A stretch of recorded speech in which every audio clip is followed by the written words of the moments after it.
Truly delighted to have your company on Richard Mwenja Exclusive, your only point of call on matters political and governance analysis here in Kenya and across the region. I'm Richard Mwenja. Welcome to the conversation. And today I have your renowned and favorite think tank, Professor Herman Manyora, here with me to bring home the day's subjects. And there's a raft of them. But first things first, let me bring him to your screens. Professor, how are you doing this day? I'm good. You're well? Well, I thank God. Yes. Still aging like fine wine, huh? Oh. What's the secret, though? Oh, it's life. Take things easy. The God man's it? Yeah, God is there, but you must also take things easy. That of the way, sir. Yes. Let's talk a bit of politics to do with the opposition, the official opposition in Kenya. Yes. And more particularly the ODM party. Yes. The big wig within the opposition of the day. Hi, welcome to High-Peak School. My school, a reputable institution, an epitome of learning. It offers high-quality education. Ithibati. A standard library with placid environment for reading. An art club, a home science club, a computer club with vivacious lessons. Our fully equipped laboratory is top-notch, with standard 2 in core curricular activities. Swimming, karate, table tennis, netball, basketball, volleyball, just to mention but a few.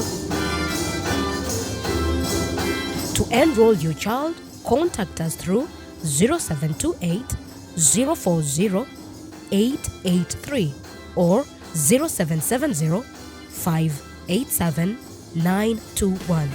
High-Peak Schools, quest for excellence.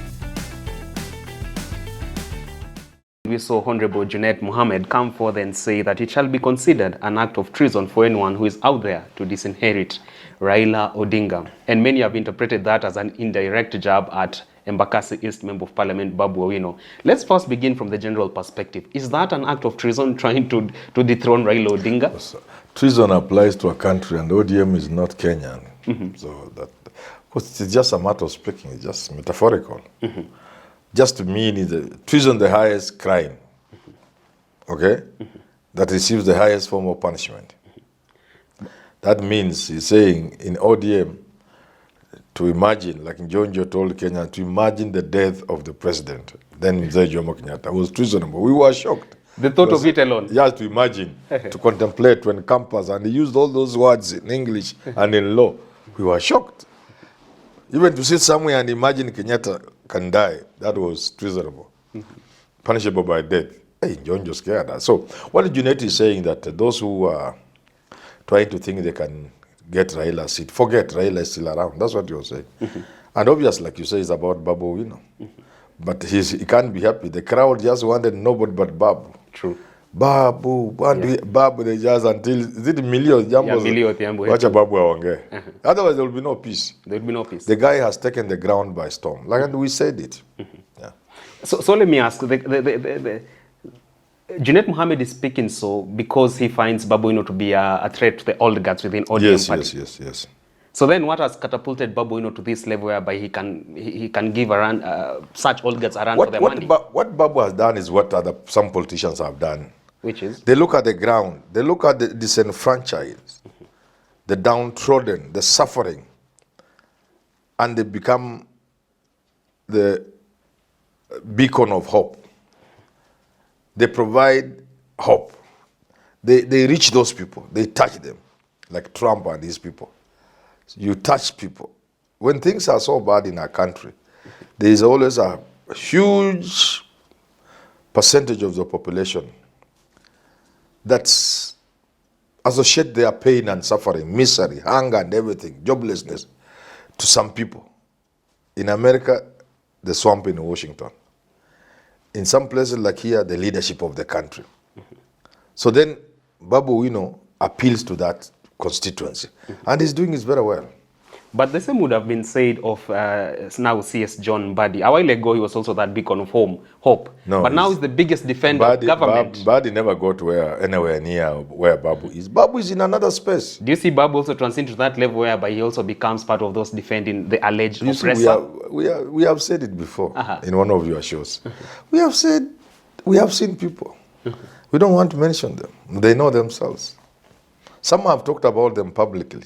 Some have called me. Some we have met at Herman Manyora, you know, politics has become transactional. You are the last man standing.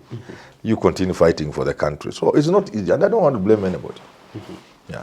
But so Babu, I'm not saying he will go like this all the way up to the wire. He can get somewhere and get compromised. It's normal. I mean, nothing surprising, but for now, we are talking about now. As it's Babu has the ground in Nairobi and in Nyanza. Does that then mean And if you do not, just the way Sonko is coming, and Babu seems to be reading the game better than Sonko. Sonko concentrated on Nairobi. And of course, being Kamba, they were wherever in Ukambani could just resonate to, you know. I'm sure Babu now was Nairobi, he's gone to Nyanza, next stop will be Western, next stop Coast. He's gone. Will have now been elevated to a national leader, Yes, just beyond the Nairobi politics? Yes, yes. So does that then ramp a stamp that if he's to run for gubernatorial seat in 2027, automatically he's going to send Sakaja home? There are two things. One, it cannot be automatic because the dynamics of Nairobi again are different. Two, it maybe it may not even be in his interest to run as a governor. So these are dynamics of politics. But his space at the national level is guaranteed. It is guaranteed. Yes. He has a place. And that space you must guard jealously. That's why I was telling Otiende Amolo and Sifuna. That space you had grabbed, guard it, run with it, but you've let the ball drop from your hands. So for now, Babu Owino has that space at the national level. What he does is very, very important. He must do it very carefully. Even deciding whether or not to run for governor. And if yes, how to do it. Because you could go for governor and lose the national space.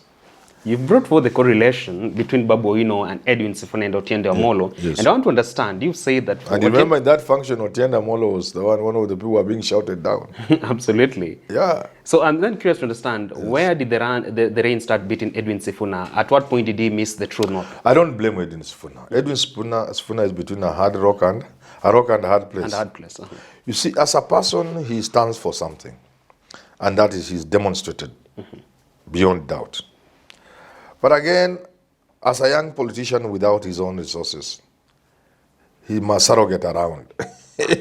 he must toe the line of Raila Odinga and ODM. So sometimes he's forced to sacrifice the firebrand politics he's known for, just not to ruffle the feathers within ODM and Raila Odinga. So I sympathize with him. Yeah, because sometimes if you choose to take on Raila Odinga and ODM head on, then even the platform on which you stand, you demolish it. So I was not blaming him. No, I do understand. I was just making an observation about a state of affairs now, that Sifuna and Otiende Amolo, by doing what they did during the impeachment, they really have compromised that which people knew them for. Yeah. Junet Mohammed argues that regardless of whether Raila Odinga gets the AUC bid seat or not, he's still going to be the king in ODM politics. And for a long time, we've been championing for political parties to be the biggest vehicles of democracy in our country. Don't you think by sending such warning shots in itself is a masculation of democracy within the party? No, it just shows that Junet is aware and the other people that ODM is under siege. Yeah. It will take a lot of craftsmanship to maintain ODM, even a small semblance of ODM, come 2027. A lot will depend on what Raila does between now and 2027. People like Junet who depend on Raila, they know this kitu inaenda. Hii ODM inaanguka. So then again, I'm curious to understand, for ODM politicians who are loaned to the government of the day as expatriates, I'm talking about Wycliffe Oparanya, Joho, CS Mbadi, yes. Come 2027 and they decide to go back for elective positions, elective bids, do you think they'll still have that wherewithal and gravitas that they built within ODM party, or it's now... It will depend on dynamics. It will depend on because they will have money again. Let's not lie to ourselves. They will have a lot of money. And in this country, money plays a big role. But again, beyond money, there are also political dynamics. So somebody like Joho, if he wanted to be senator or something, because he's already been governor, or he wants to go up, it will depend on the political dynamics. Yeah. But there's nothing automatic about it. But do you foresee them still being forces to reckon with within ODM party come 2027? It depends again on with the new leadership that has come on board. You see, if you listen to Oparanya, you get to see the impunity that is building in his head. To the point of being reckless. If you just listen to Oparanya, then you know it's not a year. By the end of a year, people like Opio and I, impunity will have taken them to the skies. You should listen to Opio and I defending the Adani thing and those power deals. Then you know they may not be as popular. And the owners of the party, if they think they are too dirty, they may not want them to get associated with the party. Those are the dynamics I'm talking about.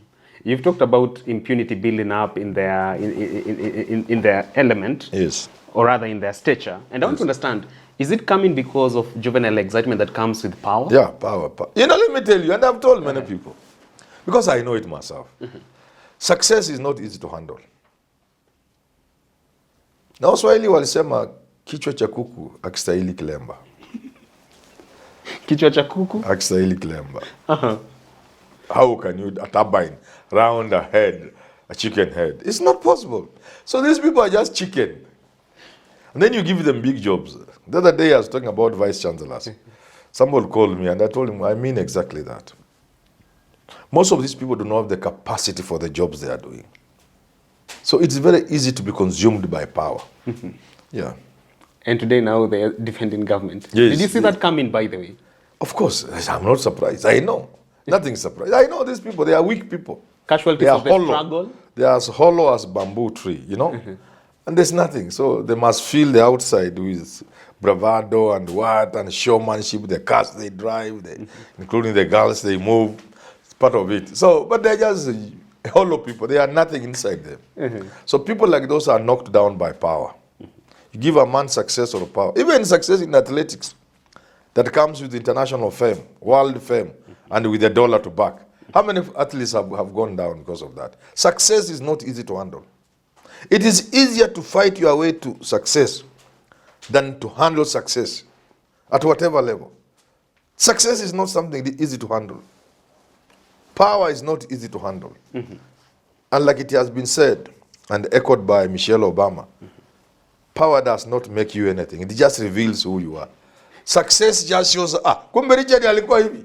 Not that no, power does not make you anything any different. It just, the real you now comes out. So sometimes, if a man is hungry, you buy him a drink, you buy him a meal, because he's not doing very well. The day he will get money is when you'll know the person. You know the person you used to buy lunch somewhere. So it could be a case. So he was what he was because he didn't have anything. So any of these people, Paranya, Opio and I, are a certain caliber of people. Power then reveals who they were. So they could have been humble because they were poor. Not necessarily poor. Paranya was a governor, so he wasn't poor. But poor, there's a poverty. Sure. I heard him telling people they have nothing. I don't know if it was in reference to Kina Kalonzo. Then I remember, this guy was nearly crying somewhere when I told them the Havana office. I was there in the funeral of the late Rajab Mondi, former chairman of Trade Kotu. Union. When I told you, was telling them, "Ni hamuna office, bwana, mimi niko na office." They were almost crying. And I heard him saying the same about other people. Something similar like that. So power brings out those things in us. Power corrupts. Power corrupts. There you have it, power corrupts. And power also reveals who you are. What power does is to show how small you are. They minute you. You are small. The smallness in you shines and comes out when you get power or money. Resources, success, money, power, they just reveal to the world how petty, how small you are. kwamba wewe ni kuku, kichwa chako hakiwezi kuvishwa kilemba. You've never been appointed to a state office. In the event that And maybe I will be the same. Who says? Maybe do you think you'll be able to handle that success and power? I'm not saying, even if I became the president of this country, that's a small job for me. You'll still be approachable? Just save for security concerns. You'll just see Manyora, you see me, including walking in Kibra. Wewe na mama mboga. Yeah, and there have been presidents like that in the world. Manyora's presidency, it remains to be seen. Until we do get to have this conversation again here on Richard Mwenja Exclusive, do enjoy the rest of your viewing. Keep us engaged on our social media handles. I'm at Mwenja Richard on X and on TikTok. Get Professor Manyora at H Manyora on X as well. Until then, have a good day.